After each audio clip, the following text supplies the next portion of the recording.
Wait a minute, something good. Love and happen. Wait a minute, something good. Love and happen. Wait a minute, something good. Love and happen. Wait a minute, something good. Love and happen. Wait a minute, something good. Love and happen. Wait a minute, something good. Love and happen.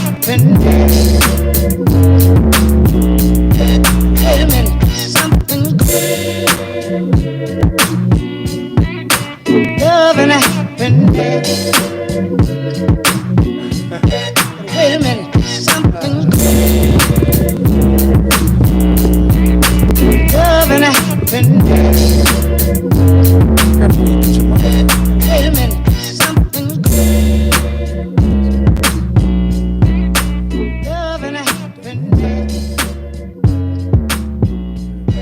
Wait a minute, something.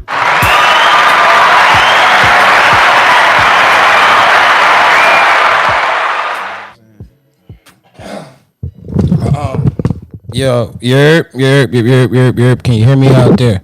I said, can you hear me out there? Can you hear me out there? Hey, hold on, hand clap.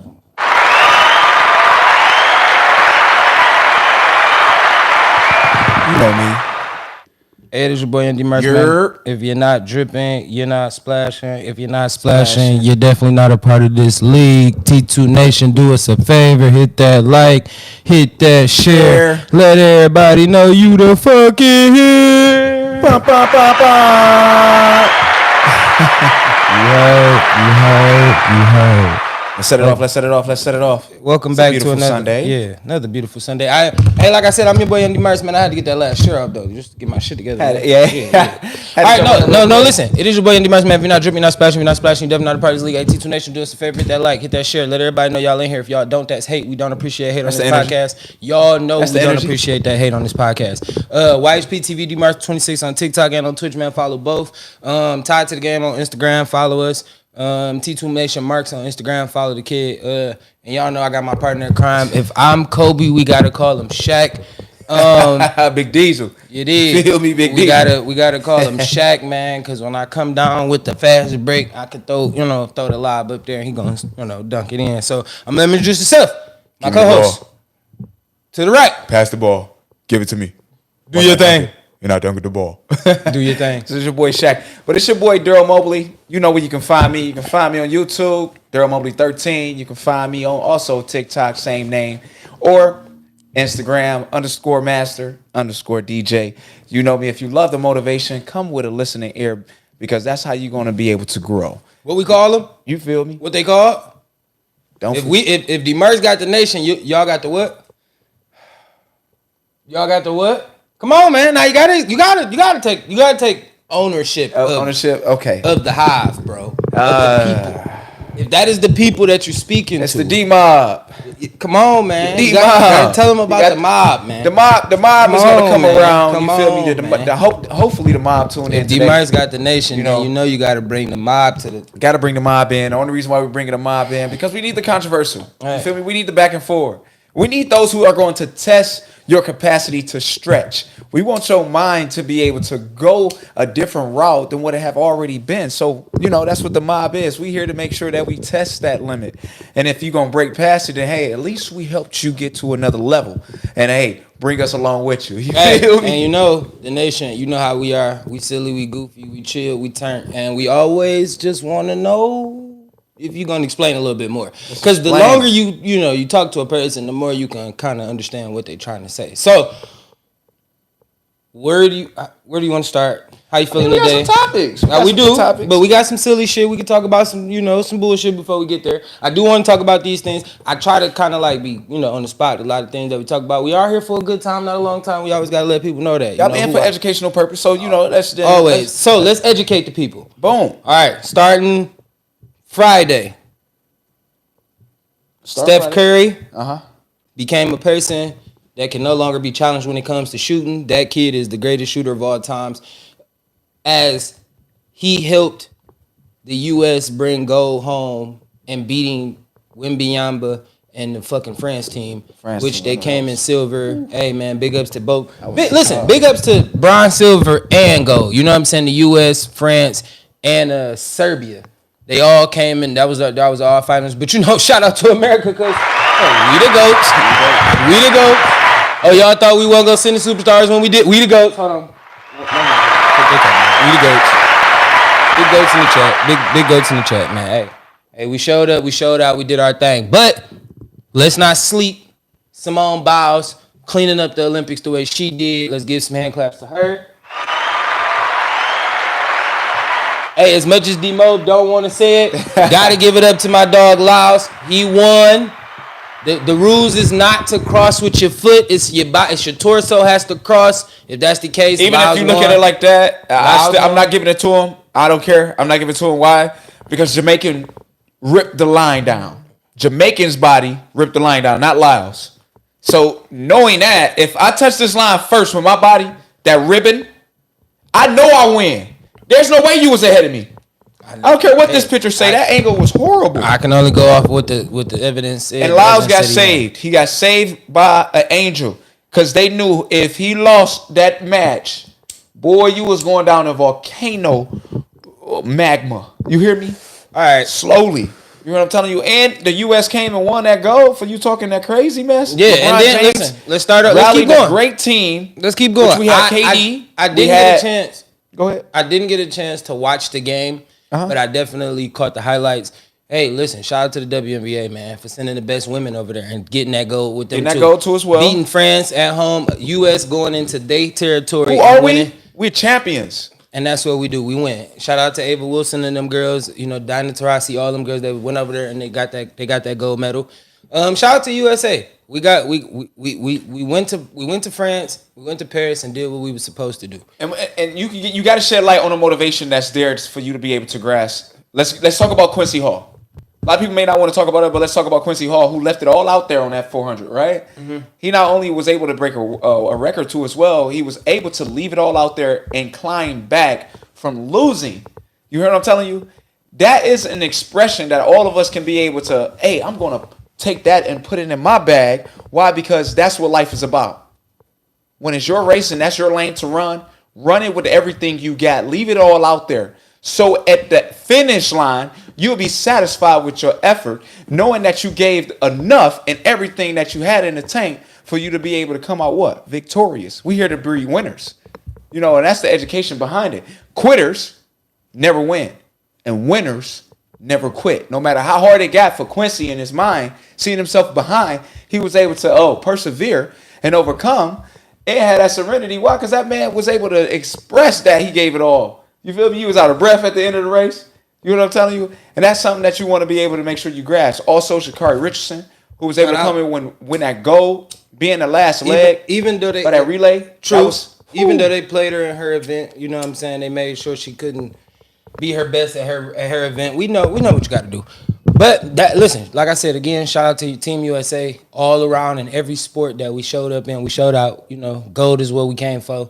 We want to talk about Gabby. We want to talk about her. What I do want to say is it is kind of crazy though that as Americans we are expected to just only win gold. Like that's just like we can't lose no sport.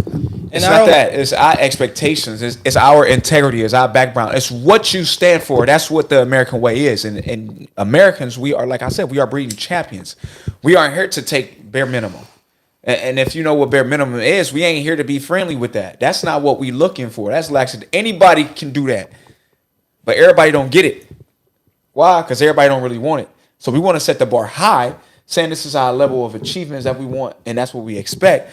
And if you don't get it, don't feel bad. You still are able to get there with being able to go back to the drawing board and get better. What's going on, Kay? Key, what's the deal? All right. So which one you want to start? You want to rock first? I mean, you Go know ahead. me. Go ahead. We want to talk about what just happened this past weekend too, as well. You know, a lot of people may not be talking about that, but I'm gonna talk about that. You know, All right, go ahead. Harrison Trump polls that went out for the general election. A lot of us here in Michigan most definitely is leaning towards Miss Harris. And you know, this is what I have been seeing from what I'm pretty much looking up on ABC News. August 6th through the 8th, Insider Advantage is showing that Harris is leading the poll 49% to Trump 47%. You know, and that's very huge. This is a woman's state, and we are here to speak in order to be able to keep that going because we have something that we are building here. We want to make sure it actually pan out. Do you agree on that? How do you feel? You know, talk to me. Did you vote? Yes. Oh, okay. So your vote wasn't wasted.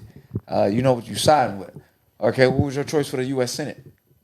I mean, not Senate, but Michigan Senate. I forgot. Oh, you ain't gonna lie. You ain't leaning towards Hill Harper? Knowing that I'm he got all these endorsements. Shout out to G-Mac Cash for that song. No, listen. Endorsing Mr. Hill. No, listen. That was crazy. First of all, what I learned Crazy over work. time was you never supposed to, you know, share who you actually voted for. Ooh. I learned that from my grandma. Ooh. She was like, even though you voted, just tell somebody that you voted. Never Okay, now share you who talking. voted, Now you right? talking. So, would I endorse Hill Harper? Yes. I can. I could get behind his philosophy. Do you know his philosophy, but do you know his history? You know, where has he also held some type of office of congressional? I did a little. What's on his resume? You know, a little bit, something like that. Give me some insider like that. To me, with the book, taking a glance at his book, just getting a little listen over the book. I haven't listened to the whole book, but just trying to get to know the person. Hill Harper is an astonished writer, and we love that. And that's the part. Like, it's his perspective alone is strong enough to be able to will the people to lean towards voting him in and get him that seat. True. But also, for me, it's just the overall persona of what I think he would represent for Michigan. Like, just me general, what you think, like how you think, the way you look at things, and being a black man. Mm-hmm. You get what I'm saying? So those are my some of the views. Can I endorse Hill Harper? Yes. Did I vote for Hill Harper? That's I mean, if you win, he win. I can't tell you what happened. So we know which way you leaning. I get it. Far as Kamala and Trump, I think it's like walking. I think it's like walking into two doors with cliffs on both ends, right? And this is why I say that, okay. Right? Who got a shorter fall? Kamala. And why do you say that? And what aspect does she have more way of cushioning the impact of her effect? Because that is her push, right? That's her cliff, you said, right? Yes. So that's her push. So what I would think, like for her, it would be more so of the fact that, one, she's a woman, right? So we gotta let go of this sexist stuff. No. Hear me out. One, she's a woman, right? So one, I am understanding that women do need someone to speak for them. Her ideologies or what she think for the women voters, or what she says she's going to be able to portray for the women voters or the women while she's in office, is some things that would probably be good. Like, we do think that women are behind in a lot of places, so changing a couple. That's our own personal judgment. That's true, but right now, if you look at Michigan, we only talking about. But listen, hold on. Before you talking about a state, okay, and I'm talking about the world. You get what I'm saying? It's other. Listen, I'm just saying it's other states where everything don't seem so just as Michigan, right? Can we agree with that? In the United States, women are leading in the graduation rate. They the only ones that's going to school, gang. Oh my goodness. Am I tweaking here? Do you want to have the conversation? Men aren't the ones going to college. That's not my conversation to have. I didn't say that. I'm gonna avoid that one. Listen, of course women gonna go graduate because women are the ones that's going back and going to school. They don't have an age limit on when they decide to go back and get a degree, or how many degrees they go get. I don't agree. Why? I feel as though it's 50-50. Men has a chance of biting off more than they can chew with the way that they are setting up their curriculum of which way they want to go, and it becomes daunting because you know what they face. You know the things that they are up against besides women. You know, so in that aspect, they have a tougher route. Please explain. So what I'm saying is men are subjected to what? Possibly getting distracted. More How? so women. Women get the same distraction. Not Men. really. Not really. They do. They get men and they get babies. So they get 2 distractions if you want to go with that route. Well, yeah. They have 2 distractions and they still seem to get it done, leading to your statistic that you brought up. They leading the world in graduation rate. That's true. But men also have where it's called the workforce.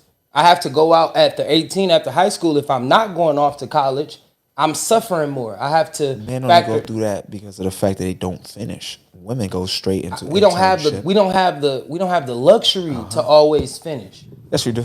No, you don't. You gotta give it. You gotta. Hear me like I out. said, with the effort. Okay, You gotta get that hear me effort. out. I understand what you're effort. saying, but just even looking at our athletes, look at the ones that's making a lot of money. The rappers, they don't have degrees. These niggas barely got high school diplomas. Oh my god. Hear me out. I'm just saying they barely got high school diplomas. They not graduating. We clearly know if you get into that profession, that's not graduating you in college. All right, let's go to the athletes. Let's move on to the athletes. If you say it's 100 athletes, out of 100 athletes, maybe 25, 30 of them graduated from college. But how many of your rappers you know that's in the mainstream right now that has went to college and graduated, and you know all your best ones? 1 out of 10. Well, no, that's not. 1 out of 10. You know that's not true. 1 out of 10. You know Jay-Z, Lil Wayne, all of them got degrees and doctorates. 1 out of 10. Oh my goodness! Wow. It's a small percentage. Like seriously, Possibly, I agree with that. it's a very small percentage. So I'm gonna say I give you 2 out of 10, 2%, 2 out of 10. Like literally, like you got to understand the philosophy of what you looking at, the dynamics of what men have to do. You got to go out. It don't require for you to have a college degree to go be a construction worker. No, I gotta learn how to use my hands. You gotta know how to use your hands in math. That's it. And I can learn the simple math in high school. They're gonna teach me how to do the advanced math when I get the job. Right. I don't have to go to college for this. Now, if I went to college, It make it maybe even better. I'm the one that's drawing up the blueprint and not the one out there actually doing the labor. But Yeah. that comes with time and me understanding. Still but with right now, experience. Still with I experience. have to go make the money. I have to go take the opportunity. You feel me? When you hit 18, you got to go figure it out. When a woman hit 18, it's a little different. It's just a smaller difference. So yeah, you might have a quicker graduation rate. You have a better graduation rate when it comes to women and men, or for women over men. Yes, I can agree with that. Way to cook. Okay, I like that. So what's up with these hot topics, man? What's up? Go ahead, you first. What's up? You said me first? Yeah. Me first. Wow. You can shoot out. Pause. It's crazy. Crazy work. It is Sunday. You know, thank God the sun's shining. You know, it's a beautiful day. Always, man. But what I want to go into is why is it easier to pay someone to kill you rather than pay someone to grow up? Like, why do I want to just knock you off rather than just say, hey, you know what, I can help you get better? I like this topic. You want to know why? Frederick Douglass said it best. A genius came up. You know, a genius came up with a great philosophy behind that. He said it's easier to raise strong children than to repair broken men. You know, and then if I can't repair you, I'm savvy.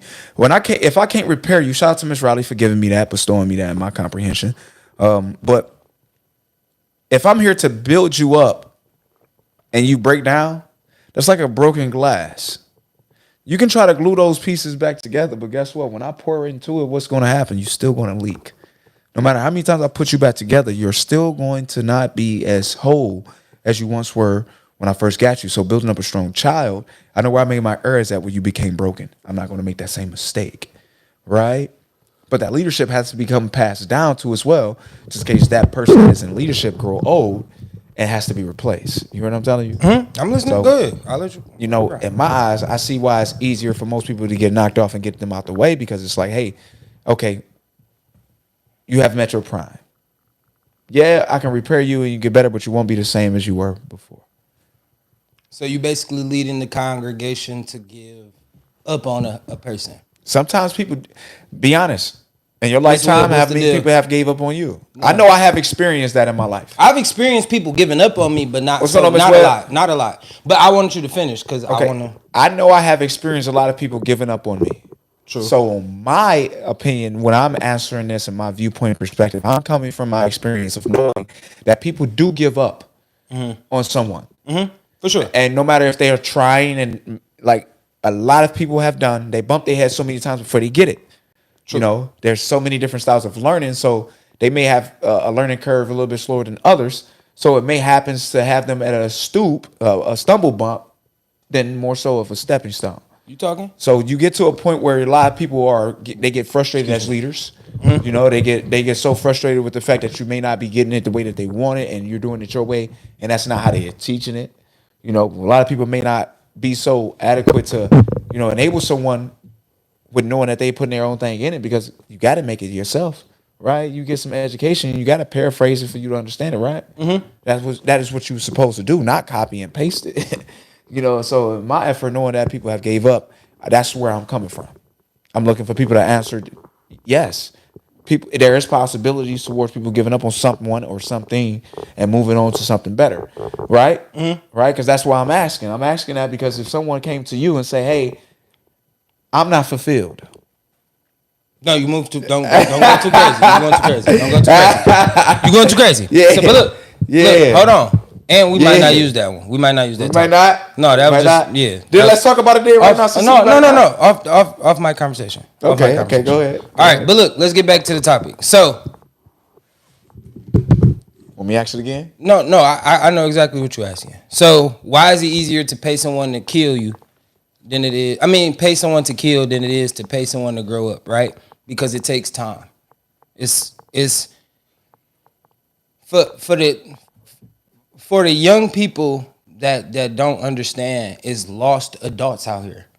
Very much so. So if they grew up with bad role models or representation, life without roles don't make sense. You see what I'm saying? And a lot of people think like, dang, why do I got to play that role? Well, this is why a lot of young people, and J. Cole, let me use your guy for a minute. Thank you. J. Cole said it best. I'm the middle child. And I just so happened to real life understand what he meant when he said he was the middle child, because I'm young enough. I'm young enough to understand what the younger generation is talking about, or I can kind of like be a chameleon and go and hang out and understand what their perspective is and how they move and think and operate. But I'm also old enough to be able to hang out with the older crowd and understand why they look at the younger kids the way they look at them, or they think the way they do. So I want to be the bridge to both. You know what I'm saying? And my philosophy, that's why we started Tied to the Game, because it's a tie for everybody to be able to speak from every age group, right. From male, female, 50 to 0. What if you 10? Like one episode, I'm definitely bringing my son on here. Like I have a couple young kids I want to bring on here just to have a conversation with, because I want them to speak from a younger generation, like a super young generation. Like a lot of people don't get that aspect, and I think they mentality get lost in the perspective of us just telling them what to do or what to think, when they are people that aren't being pushed in a direction where they think they need the help to be pushed. Right, and they are intelligent beings, and they should have already the mindset to lean towards it anyways. So why is it easier to pay someone to kill you? Is because young people are so easy. They are sheep. They are so easily gullible and influenceable to be like, hey, run through that brick wall. And I'm telling you, it's gonna make it. You gonna be able to knock it happen. Yeah, and a person would actually truly go try to attempt to run through a brick wall. Like you can do it. Just me being a football coach and just seeing that how influential you could be on kids to where you can hear them do something, and then you could be like, bro, that ain't how you supposed to. No, like we ain't supposed to be doing that, and they stop it. Like they instantly get around you, and they might first of all not understand what you mean by that, so you might have to like explain it to them kind of in their language.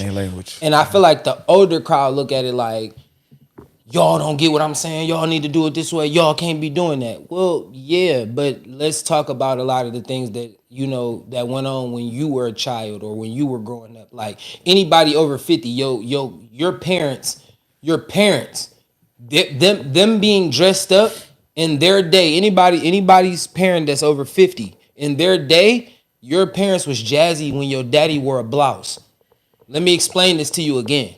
Anybody that's very sassy. Listen, anybody father, your granddad, he wore a blouse at some point in his life. He was a Rick James fan. Come on, he was a Rick James fan. He was a Parliament Funkadelic fan. Them niggas wore blouses and dress like they wore women's clothes, and y'all hate Young Thug for it now. It's just full circle. See, back then, y'all don't have the pictures of those people, or you haven't done the knowledge of the music. You only seeing what's forward and in the future, but you never talk about the past. And I hate that the older generation be looking down on the younger generation for the weird shit or the I don't want to call it weird, the unorthodox stuff that they do. It's oxymoron. It's something that shouldn't be there that they. And it ain't nothing but a lot of full circle, like a full circle. Like they always say, what we did growing up, y'all gonna do it eventually. Eventually. You feel me? Like, and it happens. You watch life turn around. Big clothes. That was the 90s. We evolved with it. Come the on. way y'all wore blouses, we wore them big ass shirts. And then you got to think about it. Now look at the world today. Right. Niggas is wearing big pants and we were button ups and polos. Polos technically is known as women's shirts too as well for men.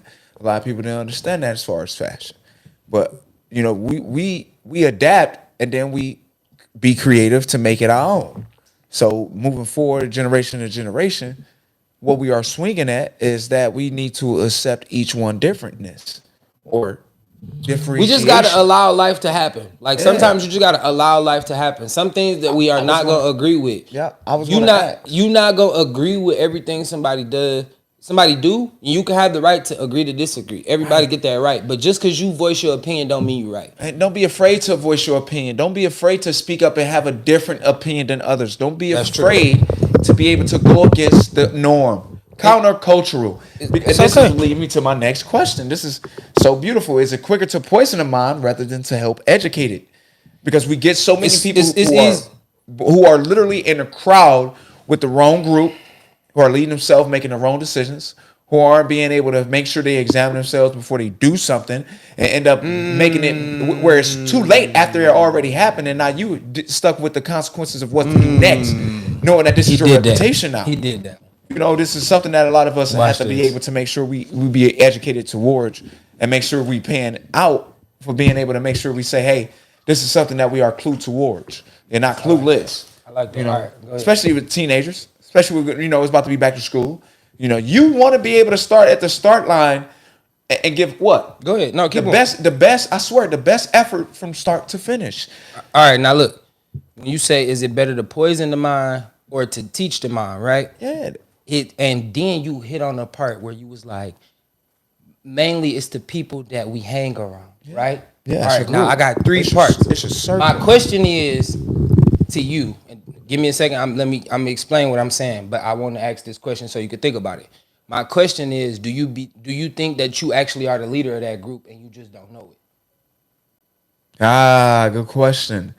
I feel as though when I am... No. I want you to think about that. No, think about it. That's why I have already had. But just think about it. Just think about it. I meditate on things like this. So listen, when you ask, because I want to answer your question, you asked, why do we poison the mind? No, I don't think we poison the mind. I think we are behind and we are like naive to the fact that we are the captain of the ship. What I mean by poison the mind means cognitive dissonance, negative thoughts, stagnance. But listen, running in place. If I am the leader, right, and I'm allowing you to do that, right? That's why I say I know my answer. But listen, but I can make y'all move left when I be like, hey, we going to the left. That mean I'm the leader. So your little poison, that you're supposed to do that. Yeah, you're supposed to put that fire out there. So I can actually put it out and tell you the positive.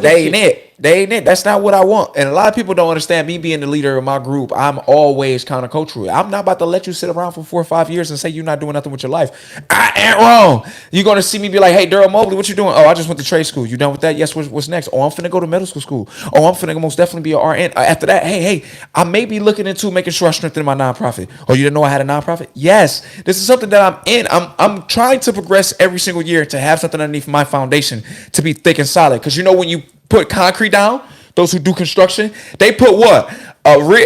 What do they call it? A rear metal bar to make sure it's locked in and strengthened so it won't break into bits and pieces. Reverb bar. Thank you for correcting me. I love that. I'm with you. It's the fact that you're making sure you lay the things that's inside that people don't see that is critical for your infrastructure. And then, listen, let me put this to you. When you use the word poison the mind, as far as the people that come around you, they're against it. And it took me. It took me years to understand this because that's what makes the slogan the slogan. Like, they got your best interest. Listen, that's what makes the slogan the slogan. Support costs nothing because some people are not supporting you because they can't do what you do. They can't. We taking that to the Riverwalk. I'm sorry to cut you off. Come on, bro. Listen. Support costs nothing is going to be our segment on the Riverwalk. We going to the Riverwalk. You can't be mad at a person that see you do something and they don't understand it. And then they don't want to support it because they need to see somebody else support it and understand it first. They can't fathom that a person that they know is doing something great. How can I watch you be great and I'm not being great? Because what you telling me on the camera, what you telling me, D-Mob, on the camera, while I'm watching in the crowd, in the audience and listening and looking and trying to gather information, to dissect what you're saying is I need to grow the fuck up. Why not? And I ain't growing up. Why not? Because I'm the negative thought. I'm the poison. I got to shoot back at you. Hold on, listen to me. I got to shoot back at you and be like, no, D-Mo, you tweaking, bro. You ain't got to do that. Yes, you do. But the people out there, the mob, the nation, the people that understand, the people that want to grow, they don't want to be just a root. They want to be a plant someday. They want to sprout out and have leaves and branches. We ain't just grass, big time. You get what I'm saying? We want to be the tree. We want to be the tree. We are the difference. The grass and the tree. They start the same place. Who said this? Somebody said something. You said it. Yeah, right. Let me give you credit. Trees don't hang around grass, even though they started in the same place. Come on, and that's the point. But listen, you want to be the grass. Trees hang over grass. Listen, and I'm all right with you being the grass because I need to listen. I understand I can be down in the roots in the slums with you, but also I can hit a height that you can never reach. And I like that because of the fact that you ask yourself, are you the grass or are you the tree? Wait, hold on. I could be in the mud with you, right? But you can't hit a level that I can reach. Yeah. So what's the difference? I'm going right. It's like crazy. Yeah, it is. It's sick. It's diabolical. It's like, why would you even ask the question, Key? Like, what's up? We've been waiting for y'all to get nasty. Hey, Come on, let's go. This is rocking. This is rocking. So in my eyes, I'm asking the question: hey, which one are you? Are you the grass or are you the tree? How hard are you willing to grow? How far are you willing to extend? How far are you willing to let go the norm and then change it up, switch it up, and grow more? I don't get it. We so simple. We're falling behind and being so okay with the less that we caught up with the delusion of saying this is okay when it shouldn't be. We should want more. Dang, like how do you determine who the tree or the grass? Well, your actions determine that. Ooh, who you are. Hold on, wait. Have you heard the slogan before? If you are green, then you are green. If you aren't green at all. If you haven't heard that slogan, well, I'm sorry, I've been in construction for a little bit too long. Be a little different. You feel me? But when you green, people know it. They ask you to be in leadership position. They ask you to run this. They love your perspective more than others. They see it out of your character rather than what you even presenting out of your mouth. Why? Because they said, hey, the root is going to tell me everything about the fruit. You is what was produced from your parents and from what I have been seeing from what you have been showing and the collectiveness. You have been giving off leadership potential. And I need that to be blossoming in order to change their viewpoint. Right? And I love this because that's exactly what happened with me in Delta. When I was in the Sky Club, I was the only male host out of 5 clubs, right? And you know, sometimes there's a Fortune 500 people that may walk in there, right? And me, I wasn't going to be sitting back. I'm in your face. I'm different. Hey, how you doing? You all right? Yeah, I know I'm this dark, you know, I'm black, and I got white teeth and I smile, but I'm going to be articulate. I'm going to be different than the norm and the statistics that most people are used to when they are being approached and customer service by a black. I'm going to most definitely be peaceful. I'm going to make sure I care about who I'm speaking to, right? And then also understand who's listening. Why? Because I need to think it to know exactly what's coming out of my mouth. You hear me? And I need most people to be able to grow off that. I need to be example. Be the example. You feel me? In my mind, you got to be so okay with being so uncomfortable because you're different than being comfortable with being the same. Hold on. Don't answer the question. Let me respond real fast. How do you determine who's the grass and who's the tree, right? Well, I come from a different perspective.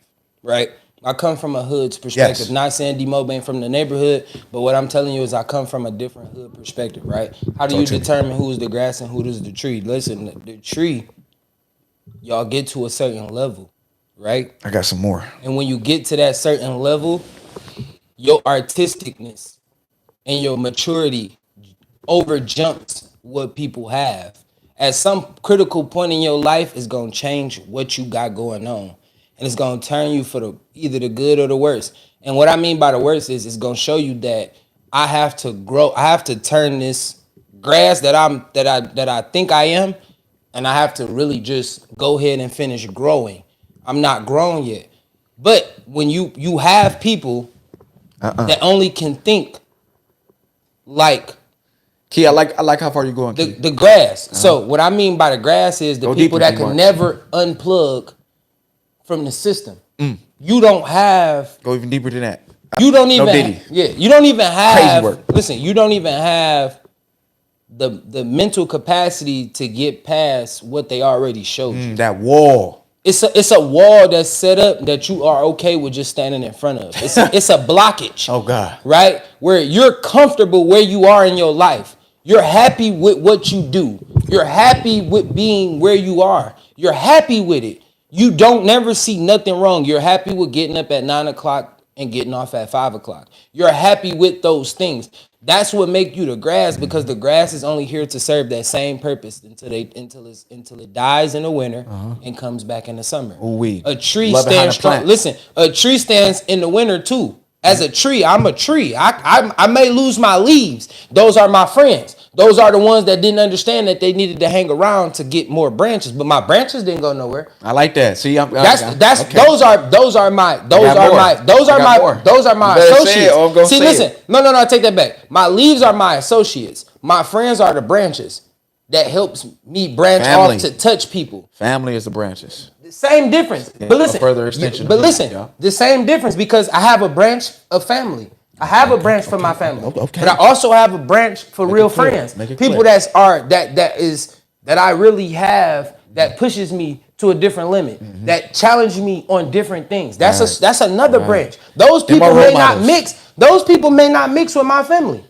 Y'all may not mix, so I might have to put you on my left side branch and put them on the right side. And I want to speak to the hard students. And then we can never forget that our kids that we have when we get older, those are a branch. And they create branches. Our family create branches that have branches. You see what I'm saying? But I am still the tree. Right. Grass are those who are being poured into, because you didn't say it, so I'm going to say it. Go ahead. Grass are those who are being poured into constantly from the tree, and are yet reaching further than what they are extended to reach. You know what I'm telling you? Because we know some weeds that grows into a stalk and then eventually becomes what? A tall extended branch from the ground. We have seen those, especially here in Detroit, with the technical agriculture and also the forestry here that we have built on top of, especially out here in Redford. You know, we have seen certain weeds grow into trees, right? So you can't say grass can't turn into some type of tall reigning stalk. So trees, if we are recognizing which one are being the individuals, trees are the ones that hang over the grass but pours into them. They aren't selfish of growing. They say, I'm going to give back. So when I lose those leaves, don't forget those leaves come down to the grass and be the nutrition that they need. We want you to be able to last, so I'm going to cover you because there's a harsh winter coming. I'm trying to warn you and protect you, so I'm going to drop some leaves. Those who I did not hang on strong enough, who lost their color, who lost their loyalty and their integrity, had to go back down and be what? Nutrition for others to be able to grow. And be grass. Why? Because you know that happens even in life. And if we talk about the life perspective, if you've seen those that were hit to a high pinnacle, then eventually fell, what are they doing now? They're speaking to the younger generation about their mistake. They're speaking to the younger generation about, hey, I don't want you to make the same mistake as I need you to be better than I. They being the example. Those are the ex-convicts. Those are the ones that did the time. Those are the ones that can strengthen the community by telling their story. So if you stand there and you are quiet, Matthew 7, verse 7, say, hey, action you shall receive. That means open your mouth and tell your story. Be a testament for others so they can learn. Trial and error. We are here, like he said, to lace each other up. We can't do that but be being quiet. And listen, and another thing. Listen, and another thing. Because I get it. But even in that aspect, right? When you say that grass can grow, because it can get high. It can get high. You let it grow and you rain and water on it, it can get tall. It gets tall. Right? But guess what? 7 feet. Listen, grass will get that tall. It can get as tall as 7 feet. Right? Let's just say this randomly thought, right? But the one thing about it is it's no strength in the grass. It's wavy. There's no strength in the grass. Got a I lot can of walk through. elusiveness. Right. I can't move part it this up. tree. Right. I can I part can it. part you as Woo! no matter what, no matter where I go, no matter how I run. If I run into a pile of grass, I can always get through it. I can't walk through a tree. Can run through a But tree. guess what can come from a tree? I can provide for everybody. I can provide a little nest for a bird. Good topic. Huh? That may create something else. I can provide a home for a bird family. I'm just coveting somebody that flew into my life. Hold on, wait, since we preaching. We preaching. He flew into my life. Okay. She flew into my life. Now I nested that person. That could be my kids. Listen, that could be my. Yes, as a tree, as a person that's tree, I could probably lace game up. I might. That might be my appreciation. Listen, that may be my coaching ability. Okay. I might be a coach, and I've nested some kids that may have had parents and go home. I like that. That go home and they see they real life and be like, man, coach told me if I go do this, if I do this, I can listen. Like, all right, I trust. Like when I go to practice, just speaking on how you thought about Coach Will. When I go to practice, man, at least my coach gonna feed me. Like I know that I ain't eat tonight, man. I gotta go to school hungry. But when I see Coach Dmarks, bro, that nigga got a burger. I know you look out for me. I know you shoot the Pizza Hut, something, get us some pizza. So I know he will, cause he know my condition. I know my condition. We all know the condition. You feel me? And he helping me. So now I'm willing to help him, let him teach me some things to help me get further. He may be that coach that picked me up when my parents don't believe in me until it's time for them to believe in me, until the world believes in me. Like I said, it's always going back to the support. It's people out there that got kids that are superstars. As I'm talking about superstar athletes, superstar kids, superstar humans. You feel me? Superstar people. Can sing, rap, dance, jump, play ball, play whatever it is. Can do a lot of things, but you will never know if you not the person that's watching them. You feel me? Yeah, I got more. All right, come on. Trees start skinny. For an example, like grass. A lot of people don't understand that. Grass, unfortunately, the differences between grass and trees is grass take things in and do what? Is be so selfish with it instead of being able to make sure their cup flow over in order to grasp the things and making themselves thick. They be selfish to digest it and go ahead and go straight to the roots for them to be able to try to do what? Spread. Trees, over time, do what? Take things in and hold them in so they can become a part of it, so they can be thick, so they can have thick skin. I'm going to rush through why of these group of racist individuals because what they say don't hurt me. Sticks and stones. I know that, and that's how I was raised, so I'm using it as my shield, right? Ephesians 6:12, hey, I'm going to put on the armor of the Lord to stand against the wiles of evil. You see what I'm saying? I thank you, Key. And I love the fact that you are reading a book in order to strengthen the mentality. It's always about being able to transcend the consciousness. You feel me? Thank you, Key. And that's what we love. That's what we love. That's why I say it was a great topic. This was a great topic. We wanted more feedback. To the next one. Let's get to the next one. Get to the next one. Even though I'm still the guy.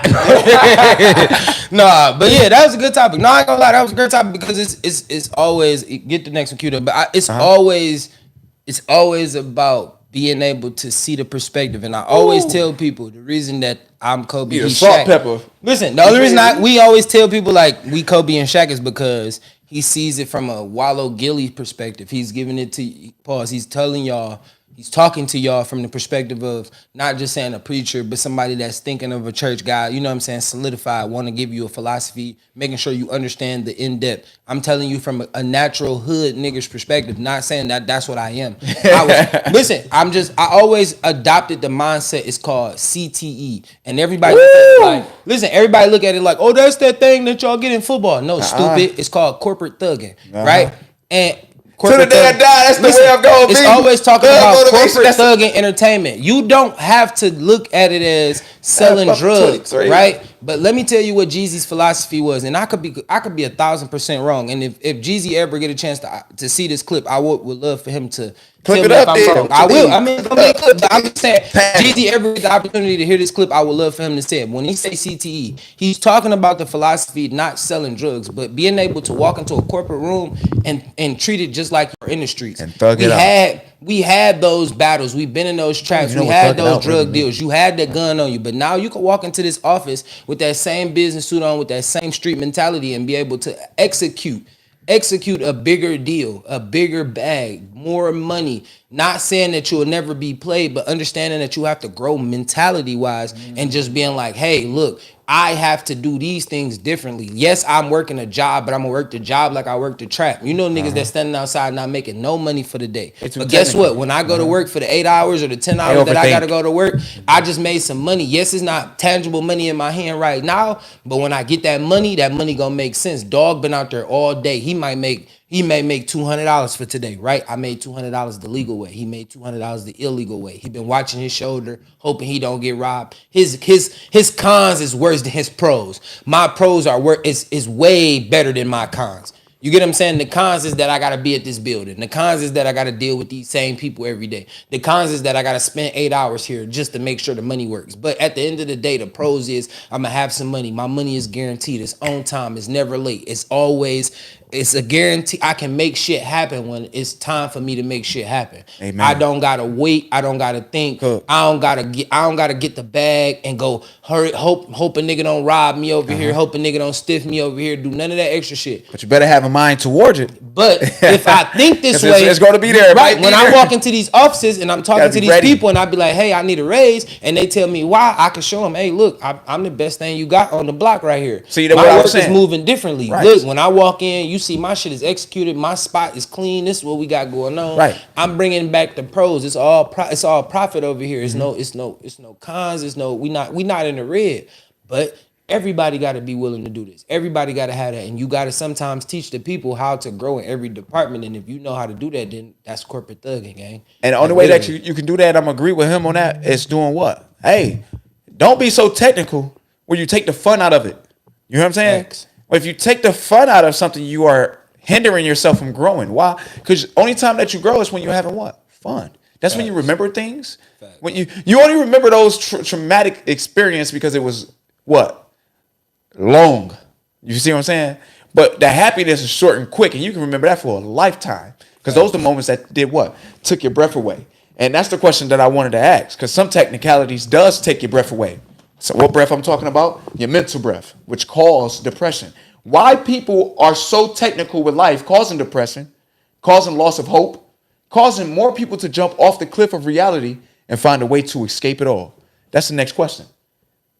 Those technicalities of people overthinking ruin their dream, ruin their instinct of being able to say, hey, I can make it over that wall that I'm stuck at. Mm-hmm. I can make it through this storm that I'm so scared of turning and facing and running through, but yet I'm still running from. People don't understand that storm do what? It gets stronger and stronger. The more you run to try to escape it, the more you try to flee from it, instead of handling it and facing it, it becomes stronger. But if you face it, guess what it becomes over time?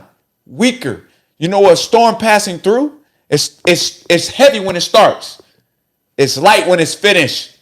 But guess what? The overcast, that means what's coming to catch up, or your karma that you put out, it may end up hitting you again after you may be missable with a mist. You know what I'm saying? Just catch the perspective. You got to be able to be a bison in this world. Right? A bison is a person that stands firm in a storm in order for it to pass through instead of running and being scared. A bison build up itself as a big moccasin, that big beard. You may not even know that is used to protect itself for what? The winter. Not the women. It's to attract the women. Not the winter. Oh, still you missing it. The predators. The ones that's coming to make sure that you don't know that the moccasin that is built up is to protect your most deadliest hit against you. Oh, yeah, your neck. Your neck. You hear what I'm telling you? You're right. And you are only capable of getting it if you stand firm in your storms and get a little rain on you for it to fall. You hear me? But guess what? Who you become is going to do what? Catch it. You hear what I'm telling you? That's why it's caught down here by a bison. And that's why when a bison becomes, because it's beauty in becoming, it turns into a what? An iconic figure, right? A mantra that you put on the wall as a motivating figure for your university that you go against. Shout out to University of Utah. You know, but in that example, that's something that you want to grasp as far as perspective. Colorado bison. You know, we got Key in the comments who's reading a book more to strengthen her mentality. That's somebody who's not trying to put herself in a mental block of filling herself up with oh, I can't do it. Oh, I can't grow. I'm going to close the door. I'm going to give up hope. That's somebody that's saying I'm not going to give up hope. I'm going to build more of myself because they asked and told me that anybody can get it, but I'm going to ask you in reverse. How many people want it? How many people want it? How many people want it? Are you willing to do what is needed to do in order for it to be able to mold itself to be something that's beautiful? Are you willing to turn the stroke of your brush to being able to wave that paint? What's going on? Welcome to the chat. Are you able to turn your brush to be able to stroke the paint in order for it to come out a little bit more beautiful or beautified, that you put a little bit of edifications on it, that it was so simple for you to change the perspective of someone who's looking at it? All right, ask the question again so I can get my answer. All right, my bad. There's a lot of technical things in that, so I just want to make sure I don't. That was a little motivation for me. My apologies, y'all. I got a little carried away.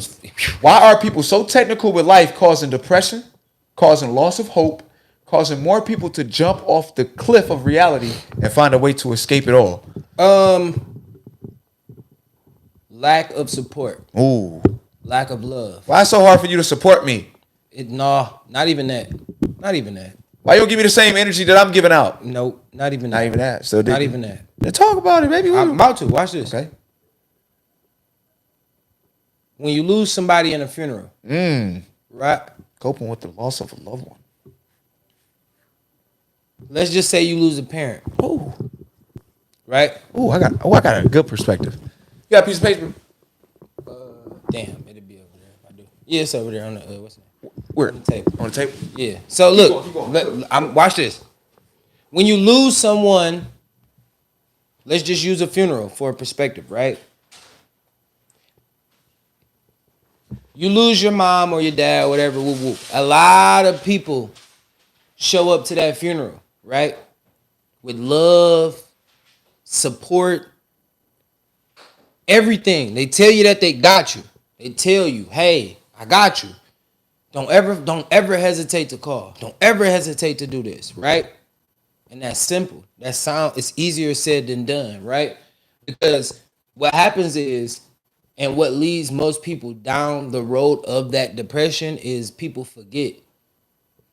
People, after a week, maybe 2, maybe a year, people don't call the same no more. People don't check on you the same no more. And yes, life happens for everyone, right? Life is bigger than just what you go through, right? Life is always, like, everybody has their own personal lives. But usually when that person is that person and you know it, somebody always need, I think feelings is like they don't have. True. But when you don't have someone in your corner every day, it's easier to become depressed because you don't see it. Right? You don't get the philosophy of it. So all right, let me give I have to give a personal perspective. Okay. I usually wouldn't talk about this, but let's just. I think nobody feel like they don't have purpose. I love that. I think that won't. I think it only will give context to what I'm understanding, right? Or what I'm trying to say. So my oldest son, he lost his mom at the age of 4, right? Well, 3. He was getting ready to turn 4. She was killed, right? And over the years, well, at her funeral, crowded. She was 25, forever 25 Lee. Shout out to you. Rest in peace, sweetheart. Listen,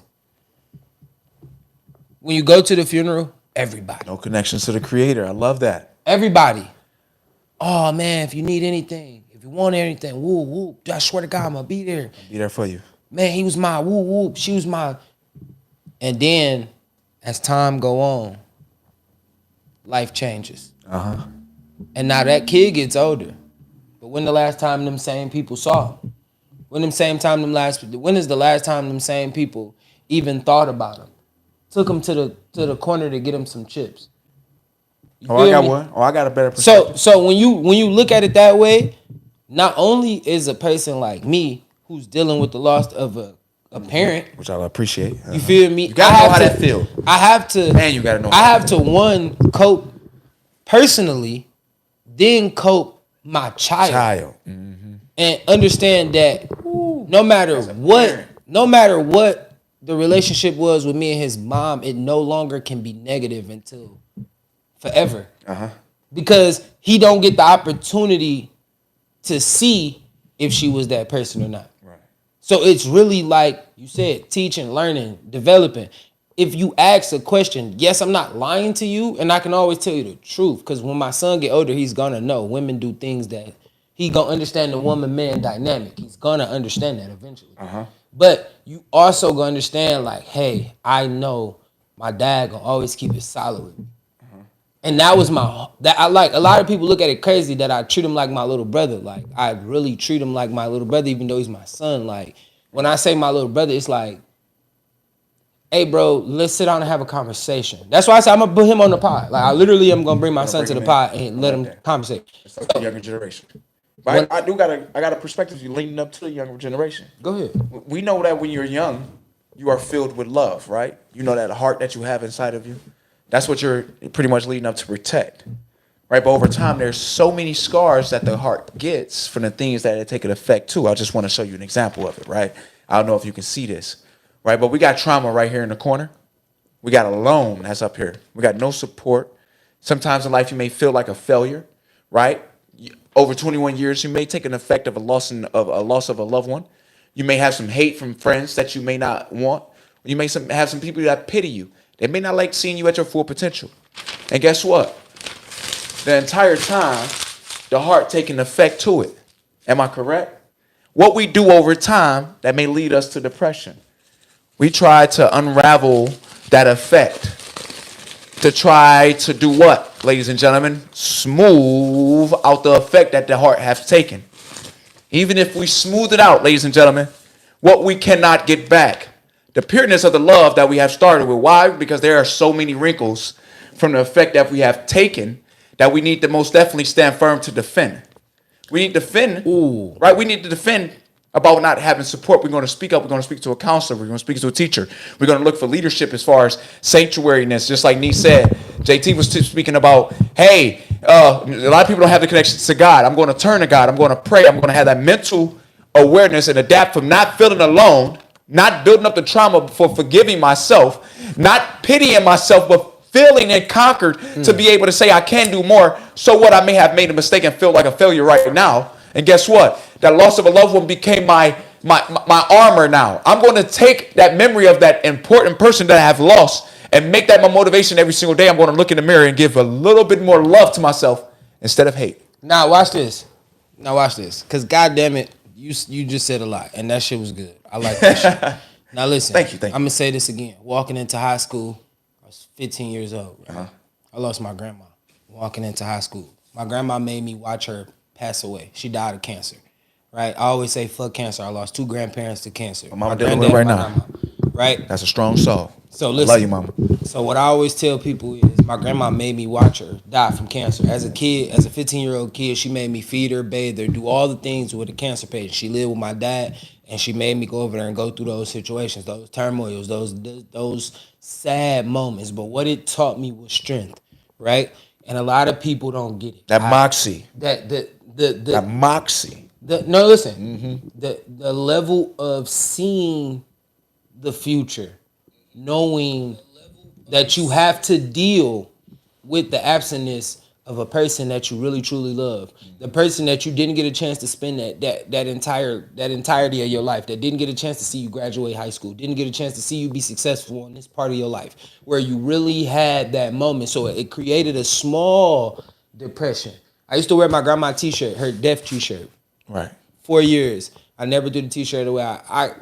I recently threw it away after high school, but because it was so bad. But I wore it every game. It was like a lucky, most people wear like lucky socks, lucky draws, whatever they do when they play their game or their sport. D-Mo, you play sports, so it's like your lucky wristband. Anybody wear like my lucky headband, whatever lucky it is. Socks I used to always wear. My grandma that's my thing. t-shirt under my, my grandma t-shirt as a freshman, I used to wear it. When she passed, I wore it.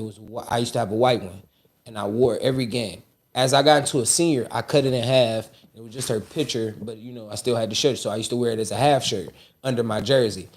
I wore that for 4 years straight, so it was kind of like my homage to my grandma every game I ever played in. And it was always a feeling that, like, most people didn't have that sixth sense, but it was always like a sixth sense of saying, like, I have her with me every game. So I go to the end zone, I pray with my grandma. You know what I'm saying? I play the game. She keep me safe. I have the benefit of never being severely injured. I have friends that broke shoulders, legs, knees, all kind of things, and I've never had no severe injury. I broke a hand, but it clearly I smack shit out you if you try it. But I'm just saying in that small absence of depression, I was a young kid that had to battle that because my dad lost his only soldier. That is tough to deal with. But no, listen, my dad lost his only soldier that he felt like he had to go to war for or had his back in the process, right? So he was grieving. He was grieving his situation of losing his mom. I was grieving losing my grandma. So it's a difference. It was an odd connection. You know what I'm saying? So it was like we don't like it's a difference of a bond. And I had to understand it didn't click, it didn't dawn to me until my son lost his mom. And I understood the effects of what it was. You get what I'm saying? So that would lead you to that depression. But also the only way you can be helped, the only way you can be helped is if you allow someone to help you. In the process of what I'm saying iron is sharpens iron. The way that I got over to be able to help my son grow as the 12-year-old he will be at the end of this month. Mm-hmm. You know, August 29th. Shout out to him. Almost got a Big teenager, Cam. my guy. Big Cam. Almost Big got a teenager. Cam. Hey, Big Cam. Big Cam. Welcome you know what I'm saying? Hey, man. Shout out to my dog, man. I love you, Brody. You already know, Scoop. It is what it is. But listen, to get my 11-year-old to this point where we can have a conversation about absolutely anything. We could take a walk, we can kick it, we can do whatever he want to do. And he genuinely loved me. Like, it's not a moment that we spend that he won't just want to just be like, he'd be like, as long as I can see you, I'm cool. Like, you my guy. You get what I'm saying? And that's our bond. So I love him to death. And yeah. Next topic. Next topic? Yeah. Next topic? That sounds good. It's gonna bring a lot. Yeah, I appreciate that. It's gonna bring. Oh my God, you know my guy. Okay. Now we're gonna switch it up. We're gonna talk about the roles. You know, we're gonna talk about our viewpoint of knowing where we stand with someone. Okay. Right? That's what we're gonna swing it to. The question comes from your perspective of supporting someone, being a friend, you know, or someone you may like, you are pursuing them, but it may not be ready. So the question is, do you play your role with someone that you want, but they not ready? Or do you hold off, just be a friend, and keep it PG? That means no need to be able to flaunt them with the gifts, the love language of small gifts here and there, be just because, or the dates don't be as frequent as it should be because you're just a friend. You know, I feel as though the pressure of being able to not. It's a good one. You know, I got an answer for this. It's a good question because I want to be able to know, help educate me, help lace me up, so I can know. Even because I want you to help your brother. Like I said, Proverbs 27:17 says, "Iron sharpens iron, so will man sharpens another." I want to know from the viewers if they are listening. They listen. Shout out to the 6 in the chat. They listening. Right. What role should I have to play in order for me to be able to better assess myself for this relationship so I won't get harmed in it? If I know I'm just a friend and they not ready, so I know not to put my feelings involved, think more logical, and then most definitely think like we are together and I should support them and may just do it just because they Ebony, I got you. I'm going to clear this up. There's a lot of people, am I lying? There's a lot of people that are, I ain't gonna hold you up, that will buy themselves into a relationship. They will buy someone their life in order for them to like them. I don't think you buy the relationship. No, they buy a like. No, listen. They buy a like. But I don't think you buy the relationship. I think you buy the time. Exactly. So it's not buying a like because I still don't like you. You're buying my time for the time being at your presence. That's on the flip side. That's on the flip side. So with the question, what's going on, Ebony? What's going on, EB? With the question that you're asking, right? In general, right? Because I feel like this is kind of like where we can really be honest about the situation. Right. Like, do you play your role or do you be a friend? So this is basically like asking, do I be aggressive or do I play in the friend zone? Right? Well, you state. To me, I always think the best opportunity is to be honest. You want to be honest from the beginning. So when I say be honest, it's like, listen, this is what I think, right? This is where my mind is, and this is the way that I'm feeling, right? I feel like that this is what I want from you, right? You're not ready, and I understand that, right? But I can't be the friend that you want me to be because I see you in this light and this determination, right? And I'm not just rapping. I'm really being honest, right? Because when you play at that, when you lead somebody on in that determination, it's just like, all right, You not ready, but I want to go get tacos today, right? So I'm gonna call you. I'm gonna do all the fancy shit for you. Then I become the fun partner. The fool. No, I become the fun. The fool. No, I become the fun. Hear me out. I become the fun because we have the bond. Like old girl in that meme. Where do I benefit in that? Listen, I will let you know. That Where do I benefit in that? Listen, Where's my favor? No, listen, that could be true. It's a reciprocal relationship. But listen, hold on. Yeah, I want tacos. No. You listen. gonna pay for the smoothies? I get the tacos. Hear me out. Because you will run across women that will. No. You will run across women that will meet you halfway with those dates because they find them fun. That's why I say you become the fun. But where are they at? Because I can't find them. Hear me out. Where they at? I'm not saying that I'm broken. I don't get it. What I'm saying is I'm looking for a grown woman. I'm not looking for no baby. I got a 5-year-old daughter. Listen. I'm looking for a woman who's going to stand on it like, hey, I got some change too. Like, hey, add this with it. You know what I'm saying? There you go, JT. There you go. That's the point that I was trying to get to. Go after what you want. Things change, circumstance changes. But what I'm telling you is, don't play in the friend zone, because the day you play in the friend zone is the day your ass get left in the friend zone. And when you establish the fun, listen. When you definitely establish the fun as the fun person, if you not establishing, hey, we could be fun, but I need this out of the situation. You got to establish what you want from the reciprocation of what you getting. Like, look, we can go out and hang and have fun, but shit, I need to clap cheeks. That's what you want out of the situation. You want to clap some cheeks? All right, I'm cool with just clapping cheeks. You feel me? Now, the reason that you gotta go, you feel me? As long as y'all open and honest and telling each other what y'all want, then I mean, obviously it is gonna play how it play. If she's not cool with you at least giving up the cheeks, then she not even gonna accept the dates from you. Correct. You get what I'm saying? She's gonna just shut it all down. Like, all right, well, I clearly ain't ready for what you got. She's gonna push you to the side. But you also gotta understand, for women, hey, listen, ladies, y'all can't do that and then think that dog gonna beat her after you go observe 30 other women. Right, 30 other. You feel? 30 other men and women, because you know it's.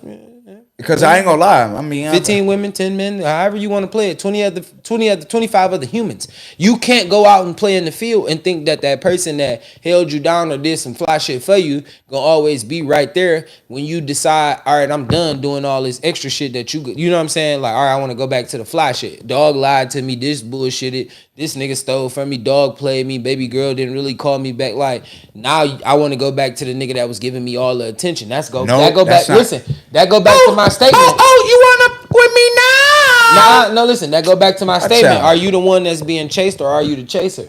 You feel me? If y'all both not chasing each other, I don't chase my. Listen, if y'all both not chasing each other, then it will never potentially work. You get what I'm saying? But the way that you can tell if y'all both are chasing each other is the way that y'all get after each other. Like, it's certain things that make each other tick. Like, y'all can make each other tick. Like, it's whether, like, most women is usually like with attitude arguments. Like, if a nigga is yelling and screaming at you, even giving you that type of energy to fight with you, he fuck with you. He care at a level that you don't understand. Like, I don't think they think it's a damn sparring match. No, it's not. Like, he care, because I'm telling you, if dog did not care, if dog did not care, he wouldn't argue with you. He would have just right in front of you. He'd have just said, all right, you're right, and let it go, and then walked away, and then after that, he would have got far away from you and be like, I don't think this is gonna work, or we need to end this, or just because I don't really care about how you feel. Or he would have just ghosted you. For most women that think that niggas just be ghosting you. Yeah. The same for women though. Women do the exact same thing. If they don't want to argue with you, they don't care. Like, I'm not saying they gotta pick the fight with them to argue, but I feel like if y'all do get to that point, I always tell people a relationship don't start until after the first real argument. Most people think, oh, arguing over where y'all gonna eat is no. I'm talking about that one that really make both of y'all mad, where y'all both is steaming somewhere. Like, man, fuck this bitch. Pause. I'm sorry.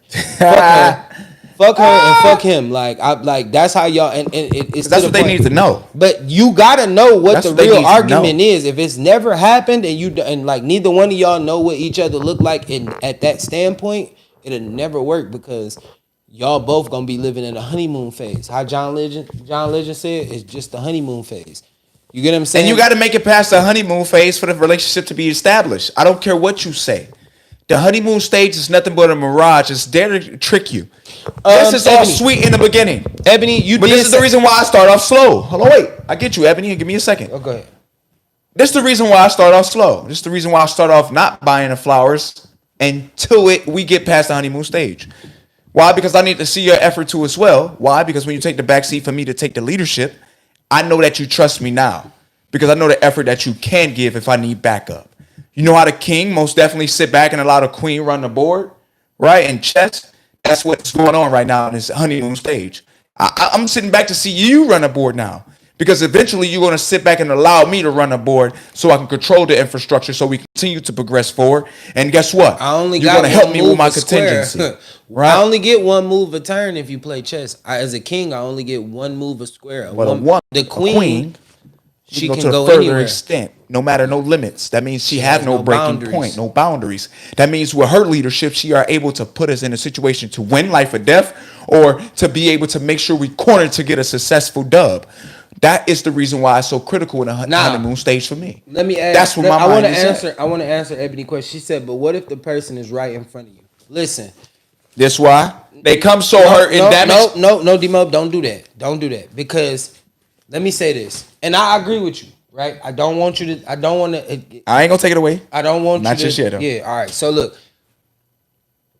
What if a person is right in front of you and you know that's your person, right? Well, for men, things that, and I'm only speaking for myself or the men that think like me.